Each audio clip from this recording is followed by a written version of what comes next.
कल्पना करो, एक ऐसा युद्ध जहां 18 दिन में लाखों योद्धा मारे गए, जहां भाई ने भाई पर तीर चलाया, गुरु ने शिष्य को मारा और धर्म और अधर्म की रेखा धुंधली हो गई। ये कहानी है महाभारत की और उस महायुद्ध की जो हुआ था कुरुक्षेत्र की धरती पर। लेकिन सवाल है, क्या ये युद्ध अचानक हुआ था या इसकी नींव सालों पहले रखी जा चुकी थी?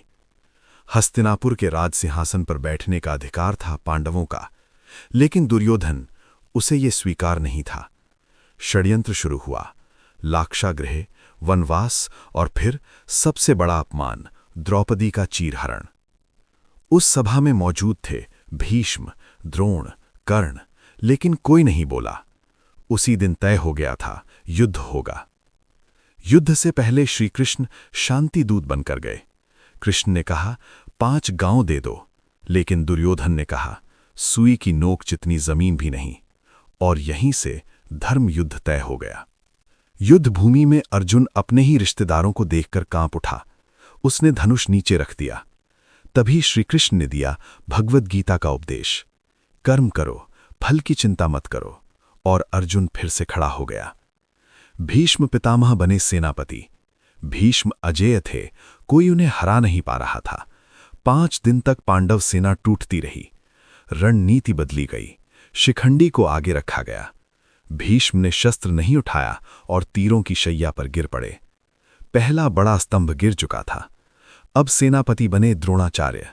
चक्रव्यूह रचा गया। अभिमन्यु सिर्फ 16 साल का।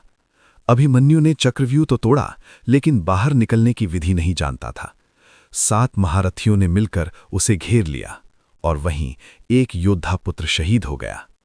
ये पल पांडवों के क्रोध की आग बन गया। अर्जुन ने कसम खाई, सूर्यास्त से पहले जयद्रथ मरेगा। सूर्य ढल रहा था, तभी श्री कृष्ण ने माया रची।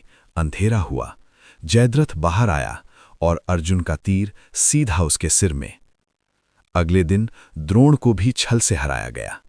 युद्ध अब क्रूर हो चुका था। अब बारी थी कर्ण की। कर्ण सबसे बड़ा दानवीर, लेकिन दुर्योधन के साथ।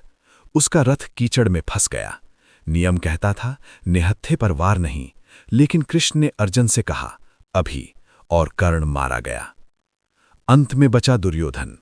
भीम ने गदा युद्ध में उसकी जांघ तोड़ दी। युद्ध समाप्त हुआ, लेकिन क्या सच में कोई जीता? 18 दिन, लाखों मौतें, एक उजड़ा हुआ राज्य। पांडव जीते, लेकिन अपने ही रिश्तेदार खोकर। महाभारत हमें सिखाता है, अहंकार सब कुछ चला देता है। ये सिर्फ एक युद्ध नहीं था, ये मानव स्वभाव का आईना था।